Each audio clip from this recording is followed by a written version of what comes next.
नमस्कार, देवभूमि समाचार में स्वागत है आपका। मैं हूं आपके साथ प्रियंका मिश्रा। बुलेटिन की करेंगे शुरुआत हल्द्वानी से। सबसे पहले बड़ी खबर सामने आ रही है। स्थिति का जायजा लेने के हल्द्वानी पहुंची मुख्य सचिव राधा रतूड़ी। कहा, दंगाइयों के खिलाफ होगी कड़ी कार्रवाई। हल्द्वानी हिंसा पर बोले डीजीपी, जिला प्रशासन से मिले फीडबैक के बाद हमारी 2 प्राथमिकताएं। पहली, 24 घंटे के भीतर शहर में सामान्य स्थिति बहाल करना और दूसरी, सभी उपद्रवियों की पहचान करना और उनके खिलाफ कार्रवाई करना। दंगाइयों के खिलाफ होगी कड़ी कार्रवाई।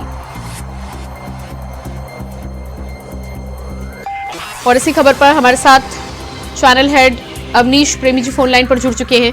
जी अवनीश जी, जिस तरह से हल्द्वानी की घटना के बाद अब स्थिति को सामान्य करने को लेकर पहली प्राथमिकता डीजीपी की तरफ से बताई जा रही है, ताजा स्थिति की बात करें तो क्या कुछ स्थिति बनी हुई है? देखिए, अभी जो हालात है वो पूरी तरह काबू में है और खास बात यह है कि जो आला अधिकारी हैं, चीफ सेक्रेटरी हैं, वो हल्द्वानी पहुंच गई हैं। इसके साथ साथ जो अपर महानिदेशक पुलिस कानून व्यवस्था है वो भी वहां पर पहुंचे हैं और साफ तौर पर ये निर्देश सुबह ही मुख्यमंत्री ने दे दिए थे कि किसी भी हाल में जो माहौल खराब हुआ है उसको जल्द कंट्रोल किया जाए।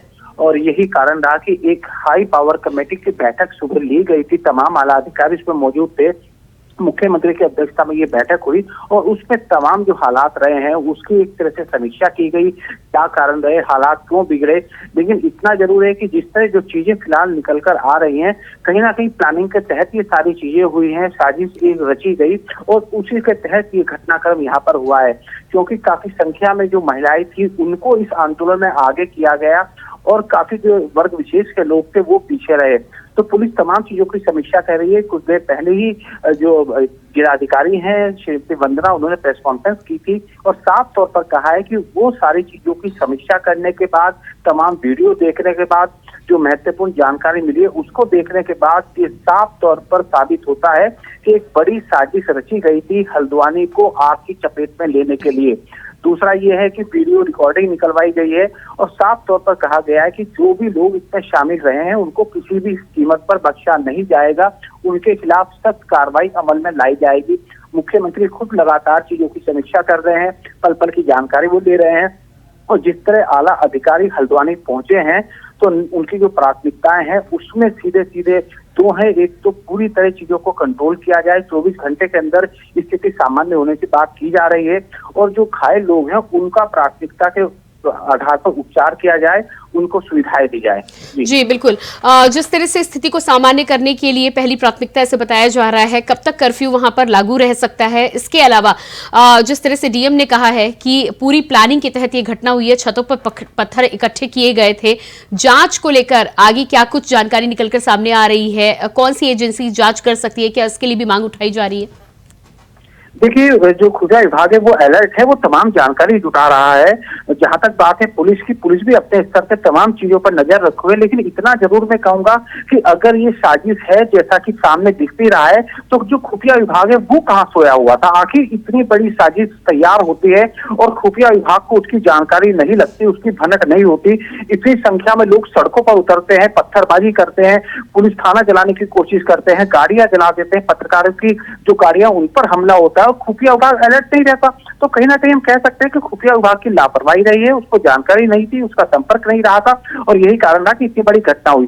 जहां तक बात है, आपने कहा कार्रवाई की, तो अभी भी 300 से ज्यादा लोग घायल हैं। अभी किसी की बहुत गिरफ्तारी सामने नहीं आई, लेकिन इतना जरूर है कि वीडियोग्राफी के आधार पर, फोटो के आधार पर जो भी घटनाक्रम रहा है, जो भी इसमें दोषी रहे हैं उनको पकड़ने का दावा यहाँ पर पुलिस करेगी निश्चित तौर पर। क्योंकि मुख्यमंत्री ने साफ तौर पर कहा है कि इस तरह की घटनाएं होने नहीं दी जाएंगी और सख्त कार्रवाई के निर्देश उन्होंने आला अधिकारी को दिए हैं। दूसरा मैं आपको ये भी बता दूं, क्योंकि उत्तर प्रदेश की जो सीमाएं हैं वो उत्तराखंड से लगती हैं, तो पूरे प्रदेश में हाई अलर्ट घोषित कर दिया गया है। पुलिस के जो जिलेवार अधिकारी हैं वो भी अपने क्षेत्रों में दौरे पर है, सीमाओं पर चौकसी बढ़ा दी गई है और तमाम पूरे स्टेट में शांति व्यवस्था है। यहाँ पर किए जा रहे हैं। जी बिल्कुल अवनीश जी, इस तमाम जानकारी के लिए आपका बहुत बहुत शुक्रिया। यहाँ बैठक करी और पूरा निरीक्षण किया और यही सरकार का व्यू है कि शांति व्यवस्था बहाल की जाएगी, जो कानून है देश का वो लागू किया जाएगा और जल्द से जल्द हल्द्वानी में स्थिति सामान्य की जाएगी, चाहे वो ट्रेन चलाने की बात हो या बाजार खोलने की बात। रेलवे के अधिकारियों से भी हम लोगों की वार्ता हो गई और मेरा आपके माध्यम से हमारे आपके जो व्यूअर्स हैं उनसे भी अपील है सभी नागरिकों से कि कोई अफवाह ना फैलाएं और शांति बनाए रखें और इस प्रदेश की शांति और खुशहाली को बरकरार रखें। आज सुबह चीफ सेक्रेटरी मैम ने और मैंने और एडीजी लॉ एंड ऑर्डर साहब ने यहाँ आके और डीआईजी कुमाऊं और डीएम नैनीताल और एसएसपी नैनीताल साहब के साथ मीटिंग की। सबसे पहले हमने जो अब तक की जो घटनाक्रम हुआ था उसके बारे में जानकारी ली और उसके बाद हम लोग अस्पताल गए, वहाँ घायलों को देखा जो लोग एडमिट थे, सीरियसली इंजर्ड थे। और उसके बाद हम लोग जो कल थाने का घेराव हुआ था और थाने के बाहर जो आगजनी की घटना हुई थी उसका जाके घटनास्थल का निरीक्षण किया। तो इस सब के बाद जो विचार विमर्श हुआ है, जो हमको फीडबैक मिला है डिस्ट्रिक्ट एडमिनिस्ट्रेशन से, उसके बाद हमारा 2 प्रायोरिटीज हैं। एक तो सबसे पहले कि हल्द्वानी शहर में जल्द से जल्द नॉर्मल सी रिस्टोर की जाए। जो अभी कर्फ्यू है, कई जगह मतलब जो बाजार बंद कराया गया है, वहाँ सामान्य जीवन जो है उसको तुरंत जल्द से जल्द हम रिस्टोर करेंगे। कोशिश करेंगे कि विदिन 24 आवर्स स्थिति बिल्कुल नॉर्मल हो जाए। दूसरा जो हमारे लिए प्रायोरिटी है कि इस घटना के पीछे जो भी मिसक्रिएंट एलिमेंट्स थे, जिन्होंने कल पुलिस पार्टी पर पथराव किया, पेट्रोल बम फेंके, वेपन से गोली चलाने की भी हमारे पास सूचना है, उनको चिन्हित करके और उनके खिलाफ सख्त से सख्त कार्रवाई की जाएगी ताकि इस प्रकार की घटना की पुनरावृत्ति न हो। तो लगातार जिस तरह की हल्द्वानी में घटना हुई है, इसके बाद धारा 144 लागू की गई है। पुलिस के तमाम आला अधिकारी वहां पर पहुंच चुके हैं और शांति बरकरार रखने के लिए तमाम कवायद जारी है। इस बीच हमारे साथ हल्द्वानी से संवाददाता अमित कुमार चौधरी फोन लाइन पर जुड़ चुके हैं। इसके साथ ही देहरादून से हमारे साथ संवाददाता अभय कैथुरा लाइव जुड़ रहे हैं और हरिद्वार से विकास चौहान भी हमारे साथ लाइव जुड़ चुके हैं। अभय, जिस तरह से हल्द्वानी की घटना को लेकर लगातार तमाम तरह की बातें निकलकर सामने आ रही है, हल्द्वानी डीएम का कहना है कि पूरी प्लानिंग के तहत इस घटना को अंजाम दिया गया था। छतों पर पत्थर पहले से इकट्ठा किए गए थे और पूरी सुनियोजित तरीके से इस घटना की साजिश पहले से की गई थी, जिसके आधार पर यह हमला किया गया था। क्या लगता है, पूर्व मुख्यमंत्री त्रिवेंद्र सिंह रावत ने इंटेलिजेंस फेल्योर की भी बात की है। बिल्कुल, ये पूरी तरीके से अब जाहिर हो चुका है कि इस पूरे घटनाक्रम के पीछे जो हमारा खुफिया तंत्र, इंटेलिजेंस का जो प्रभाव होना चाहिए था वो यहाँ पर देखने को नहीं मिला, क्योंकि पिछले कई दिनों से ये घटनाक्रम वहाँ पर चल रहा था और उसकी जानकारी हमारे इंटेलिजेंस को नहीं लग पाई, जिसका खामियाजा आज इस हिंसा के रूप में पूरी हल्द्वानी को यहाँ पर भुगतना पड़ रहा है। हल्द्वानी में जिस प्रकार से घटनाक्रम वहाँ पर घटा, वो एक दिन का जमावड़ा नहीं कहा जा सकता या एक दिन का कोई घटनाक्रम नहीं कहा जा सकता। उसके पीछे एक पूरी तरीके से प्लानिंग वहाँ पर रची गई थी। जिस तरीके से छतों पर या जो शहर के रास्ते थे वहाँ पर जिस प्रकार से ईंट और पत्थर वहाँ पर जमा किए गए थे, पेट्रोल बम वहाँ पर बनाए गए थे, तो वो सीधे तौर पर इस बात का प्रमाण है कि वहाँ पर कई दिनों से ये लोग सुनियोजित प्लान वहाँ पर रच रहे थे, उसके तरीका वहाँ पर ढूंढ रहे थे। जैसे ही उन्हें कल मौका मिला, उनके द्वारा इस घटना को अंजाम देने का काम वहाँ पर कर दिया गया। पुलिस अब तत्परता के साथ उस पर जांच करने की बात तो जरूर यहाँ पर कर रही है, लेकिन दबी जुबान में उन चीज़ों को भी स्वीकार कर लिए कि कुछ कारण जरूर यहाँ पर रहे हैं, या चाहे वो खुफिया तंत्र या इंटेलिजेंस के कहें या दूसरे कारण रहे, उनकी पूरी जांच यहाँ पर की जाएगी। जांच के बाद ही आगे की कार्रवाई वहाँ पर हो पाएगी। लेकिन फिलहाल ये कहा जा सकता है कि वर्तमान में जो स्थितियाँ वहाँ पर है हल्द्वानी में, उसका असर पूरे प्रदेश में देखने को मिल रहा है। उत्तराखंड के साथ साथ उत्तराखंड की जो सीमा से लगे हुए जो पड़ोसी राज्य हैं वहाँ पर भी इसका असर देखने को मिल पा रहा है। कोशिश की गई पुलिस प्रशासन की कि 24 घंटे के भीतर जो जनजीवन सामान्य अभी नहीं हो पाया हल्द्वानी का, वो वहाँ पर सामान्य किया जा सके। जो इंटरनेट सेवाएं बंद है, स्कूल बंद है या दुकानें जो बंद है, उनको वापस बहाल किया जा सके, उनको खोलने की तैयारी की जा सके। और उसके लिए पुलिस प्रशासन यहाँ पर तत्परता के साथ काम भी कर रहा है। और जो अपराधी हैं, जिनकी तरफ से इस घटना को अंजाम दिया गया है, जो आपराधिक दो तत्व वहाँ पर है, उनको चिन्हित करने का काम पुलिस विभाग की तरफ से वहाँ पर किया जा रहा है। उसके लिए बाकायदा जो वीडियोग्राफी जो वहाँ पर हुई उस दौरान की, उन सब चीज़ों को खंगालने का काम वहाँ पर किया जा रहा है। जो सीसीटीवी कैमरे वहाँ पर लगे थे, उन सब चीज़ों को देखने का काम वहाँ पर किया जा रहा है। कोशिश की जा रही है कि आम जनता से भी बातचीत करने की और जनता से शांत रहने की अपील लगातार हो रही है, ताकि किसी भी प्रकार से ये हिंसा आगे और ना बढ़ पाए। जी बिल्कुल, अभय आप बने रहिएगा हमारे साथ। विकास और अमित आप भी हमारे साथ बने रहिएगा।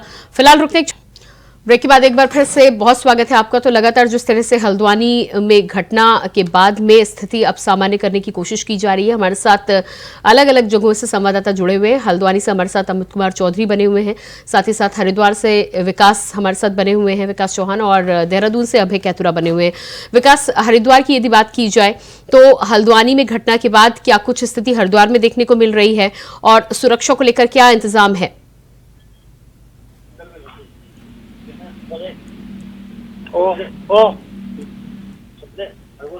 जी विकास, क्या मेरी आवाज आप तक पहुंच पा रही है? आपसे एक बार फिर से संपर्क साधने की हम कोशिश करेंगे। अमित हमारे साथ लगातार बने हुए हैं। अमित, हल्द्वानी की यदि ताजा स्थिति की बात की जाए तो क्या कुछ ताजा स्थिति बनी है? जानकारी है कि तमाम आला अधिकारी वहां पर पहुंच चुके हैं स्थिति को सामान्य बनाने के लिए। अगर बात की है तो अभी जो हल्द्वानी के अंदर जो ताजा हालात है वो फिलहाल अभी कहा जा सकता है हद तक ये सामान्य इसलिए बने हुए हैं क्योंकि धारा 144 लागू कर दी गई थी कल रात से ही, और बनोपुरा क्षेत्र को जीरो जोन रखा गया, साथ ही कर्फ्यू रात से लगा दिया गया था। तो अभी यहाँ पर कर्फ्यू में साफ तौर से कहा गया है किसी को भी बाहर निकलने की मनाही है, और उसी वजह से यहाँ अतिरिक्त यहाँ पर सुरक्षा व्यवस्था जो है बनोपुरा के अंदर लगा दी गई है। यहाँ पर सीआरपीएफ के जवान यहाँ पर लगा दिए गए थे, तो पूरी तरीके से अतिरिक्त जो सुरक्षा कर्मी है उनको तैनात कर दिया गया था। उसके तहत अभी बनोपुरा क्षेत्र में लगातार मॉनिटरिंग की जा रही है। यहाँ पर मुख्य यहाँ जो दौरे में आए उनकी तरफ से ये कहा गया कि हल्द्वानी के हालातों को जल्द से जल्द सुधारा जाए, यही उनकी पहली प्रायोरिटी है। और जो क्योंकि कल जिस प्रकार से घटनाक्रम रहा है हल्द्वानी में, रात को जिस प्रकार से यहाँ पर बुरहानपुर जो थाना था उसको जला दिया गया, उसके आसपास जो गाड़ियां थी उनको जला दिया गया, तो इस तरीके से अराजकता पूरी तरीके से फैलाई गई। तो उसमें कौन से ऐसे एलिमेंट थे जिन्होंने अराजकता फैलाई, तो उसको भी कहीं ना कहीं चिन्हित करने की बात की जा रही है। और लगातार अगर कहा जाए तो यहाँ पर बनोपुरा क्षेत्र में लगातार ड्रोन के जरिए से नजर रखी जा रही है। इस प्रकार से कोई अगर व्यक्ति बाहर दिखाई दे तो उस पर कहीं ना कहीं कार्रवाई की जाए। तो अभी हल्द्वानी की अगर बात की जाए तो हालांकि कर्फ्यू है, शिक्षण संस्थान की रात के आदेश वगैरह की वो बंद रहेंगे, तो हल्द्वानी में अभी किसी को भी बाहर निकलने की अनुमति नहीं है। धारा 144 लगी हुई है, तो उसके तहत यहाँ पर जो पुलिसकर्मी वो एहतियात बरत रहे हैं। लेकिन ये सबके बीच में कहीं ना कहीं लोगों के अंदर एक ये सवाल जरूर उठ रहा है कि यहाँ पर जो जिला प्रशासन की कार्रवाई की गई उसमें कहीं ना कहीं नाराजगी लोगों में लगातार देखी जा रही है कि इतना बड़ा जो उन्होंने यहाँ पर कदम उठाया था उससे पहले उनका जो इंटेंशन था वो फेलियर रहा है। एलआईए रिपोर्ट में उनके पास नहीं थी। इस प्रकार के हालात वहां अब हालांकि जिलाधिकारी की कहते नजर आ रही है कि उन्होंने पूरी प्लानिंग से काम किया। अगर सशक्त की बात की जाए तो तभी कार्रवाई करते वो लोग वहां पहुंचे, तो उनके पास जानकारी क्यों नहीं थी आखिरकार, क्योंकि लंबे समय से कार्रवाई चल रही थी अतिक्रमण को लेकर के। और सबसे बड़ी बात है जो पत्रकार उसमें चोट हुए ना ही पत्रकारों। जी बिल्कुल अमित आपके पास आते हैं, हमारे साथ विकास भी लगातार हरिद्वार से बने हुए हैं। विकास, जिस तरह से हमें जानकारी दे रहे हैं, अभय ने भी ये कहा कि इंटेलिजेंस का फेलियर एक बड़ी वजह इस घटना के पीछे की मानी जा रही है, क्योंकि तमाम तरह की साजिश रची गई और उसकी कानो कान किसी को भनक भी नहीं लगी। क्या कुछ स्थिति हरिद्वार में आप को देखने को मिल रही है? देखिए, हरिद्वार में जैसे हल्द्वानी का ये मामला हुआ है तभी से हरिद्वार में हाई अलर्ट के यहाँ पर कर दिया गया है। अगर हम बात करें एसएसपी की तो एसएसपी का खुद कहना है कि जितने भी थाने हैं जहाँ पर संवेदनशील थाने हैं वहाँ पर अतिरिक्त फोर्स को वहाँ तैनात कर दिया गया है, और साथ ही पूरे जिले को इस समय 9 भागों में यहाँ पर बांटकर उस पर मॉनिटर की जा रही है। ड्रोन के माध्यम से जो संदिग्ध क्षेत्र है वहां पर ड्रोन की निगरानी यहाँ पर से की जा रही है। कह सकते हैं कि पूरा जिला इस समय पुलिस ने हाई अलर्ट पर रखा हुआ है, और जितने भी क्योंकि आज जुमा था और जुमे की नमाज के समय काफी अलर्ट पर यहाँ पर जो हरिद्वार की पुलिस है वो यहाँ पर रही है। तो कह सकते हैं आज कम से कम पूरा दिन यहाँ पर एसएसपी खुद यहाँ पर जितने भी अगर हम बात करें चाहे जिस तरह से जो यूपी का बॉर्डर यहाँ पर लगता है, चाहे वो जिले बिजनौर से लगता हो, चाहे मुजफ्फरनगर और चाहे सहारनपुर से। जी बिल्कुल विकास, इस तमाम जानकारी के लिए बहुत बहुत शुक्रिया आपका। अमित आपका भी और अभय आपका भी बहुत बहुत शुक्रिया। हल्द्वानी हिंसा पर यूपी के डिप्टी सीएम केशव प्रसाद मौर्य और केंद्रीय मंत्री गिरिराज सिंह ने कहा है कि किसी को भी कानून हाथ में नहीं लेना चाहिए और उत्तराखंड की सरकार इस तरह की स्थितियों से निपटने में सक्षम है। को कानून हाथ में लेने का अधिकार नहीं है, चाहे धार्मिक स्थिति से हो या किसी कारण से हो।